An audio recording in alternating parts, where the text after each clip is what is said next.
Şimdi öncelikle zirai ilaç kelimesi kullanılmaması gereken bir kelime.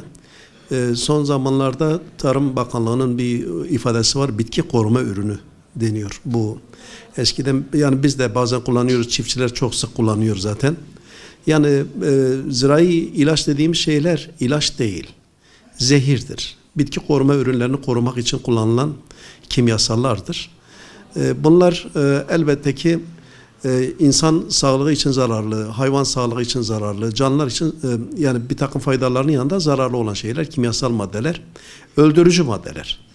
Yani biz bu sizin zirai ilaç dediğiniz, bizim bitki koruma ürünü dediğimiz şeyler, bunlar bitkiler üzerinde var olan zararlı organizmaları öldürmek için, popülasyonu düşürmek için, ekonomik zarar eşiğinin altına o zararları çekmek için kullanılan ürünler. Belli bir öldürücü etkileri var.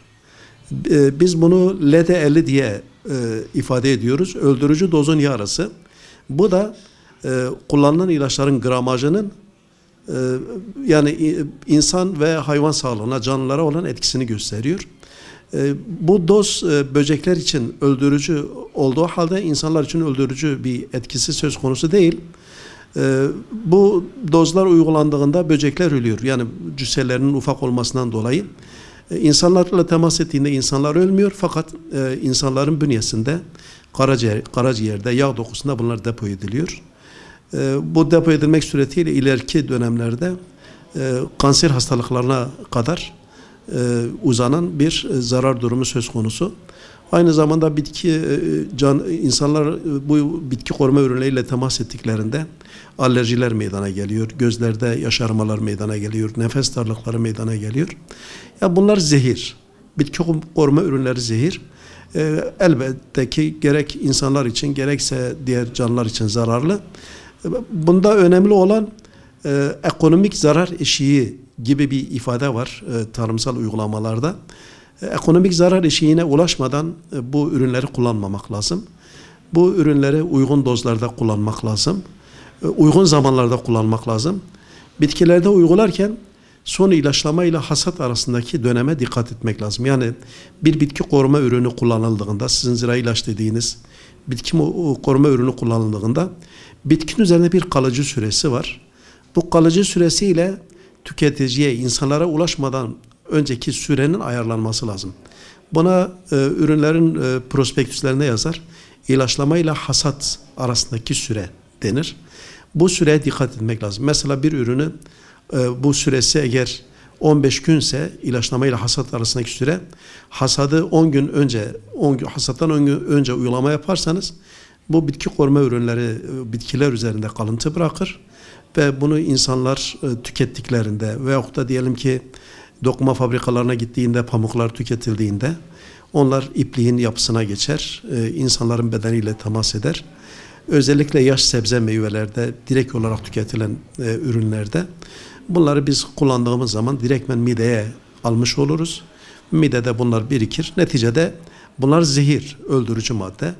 Belki bizi öldürmüyor ama bizim vücudumuzda birikerek ileriki dönemde değişik hastalıklara, değişik rahatsızlıklara neden olabiliyor. Bitki koruma ürünlerinin toprak üzerindeki etkisi. Şimdi bitki koruma ürünleri biliyorsunuz uygulamaları ya holderlerle bitkinin üzerine o şeyler var.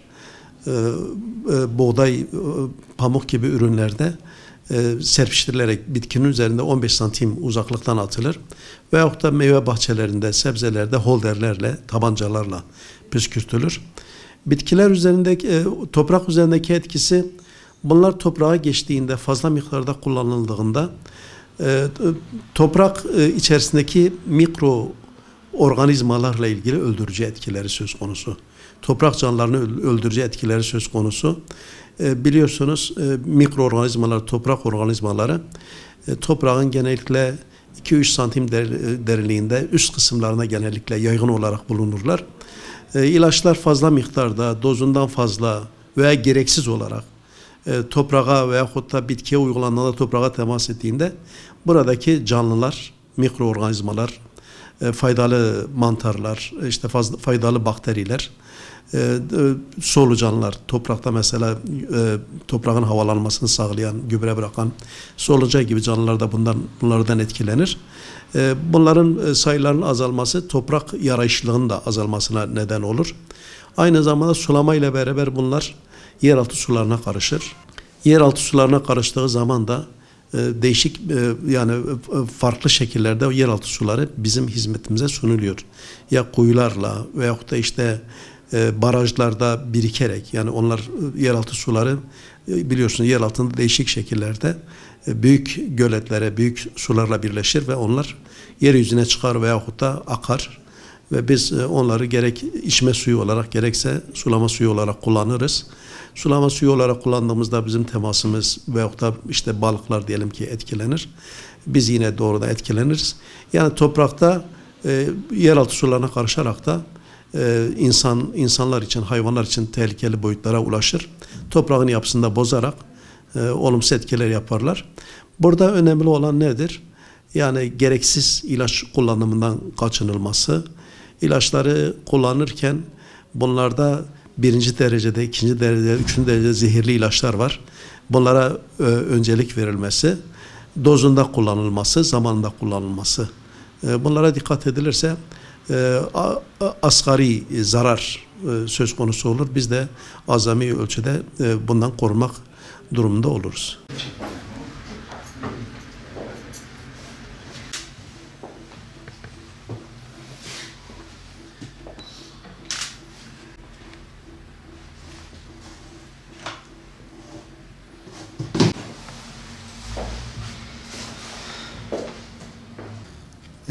Zirai ilaçlar genelde aktif madde olarak yurt dışından geliyor. Yani gerek Hektaş olsun, benim çalıştığım firmalar için söylüyorum. Türkiye'nin büyük firmalarından bir tanesidir. Gerek Agrofarm olsun. Bunlar hep yurt dışından. Yani bütün aktif maddeler yurt dışından temin ediliyor. Sebebi de yani Türkiye'de üretimi yok. Hani tam işin kısmını bilmiyorum ama artık desteklenmiyor mu? Ya da daha mı cazip geliyor? Çünkü çoğu firmada daha Çin'de ürettiriyor. Hatta bu ilaçlardaki ani fiyat artışının bir sebebi de Çin aşırı hava kirliliğine sebep olduğunu gerekçe göstererek çoğu fabrikayı ya kapattı ya da yarı zamanlı çalıştırmaya başladı. Tabii bu da aktif maddenin az olmasından, yani tek Türkiye değil çoğu ülke Çin'de ürettiriyor. Var. Yani organik tarımda mesela kullanılıyor. Bazı karışımlar kullanılıyor. Tamamen doğal. Kendin karıştırıyorsun. Hatta yemeklerde, salatalarda kullanılan ürünler var. Bunu organik tarımda kullanılıyor şu anda. Bazı organik ilaçlar var. Tabi bunlar ilaç yani organik ruhsatı almış ilaçlar. Onlar da çok pahalı. Yani her çiftçi kullanamaz. Sadece seralarda kullanılıyorlar bazı çiftçiler.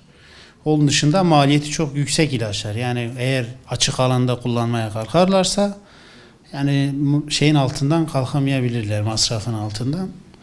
Hani ürünlerin de malumunuz herkes biliyor, yani çiftçi kârı çok düşüktür. Aradaki aracı çiftçiden daha çok kâr ediyor. Bu da yani çiftçiyi doğal olarak biraz daha ucuza teşvik ediyor. Yani şöyle söyleyeyim, özellikle kimyasal dediğimiz total herbisitler var. Hani bu kanıtlanmış kansere sebep olduğu, hatta Amerika'da bir vatandaş tazminat atmış, bir sürü de tazminat parası almış. İlacın ismi kalsın. Genelde insan üzerine daha çok böyle zararlı olan, etkili olan bilinçsiz kullanım. Bilinçsiz kullanım dediğim bu kimyevi ilaçların hasattan önce bir kullanma var, süreleri var.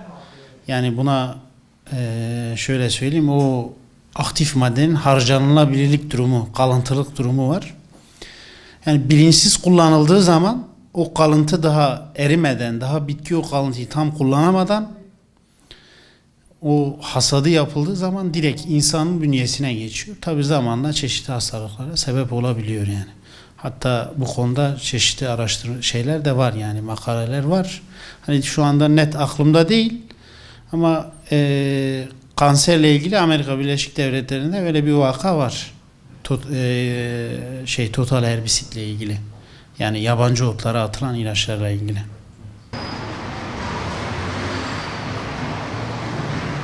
Zirai ilaçlar tabi bunların içinde kimyasal maddeler bulunmaktadır.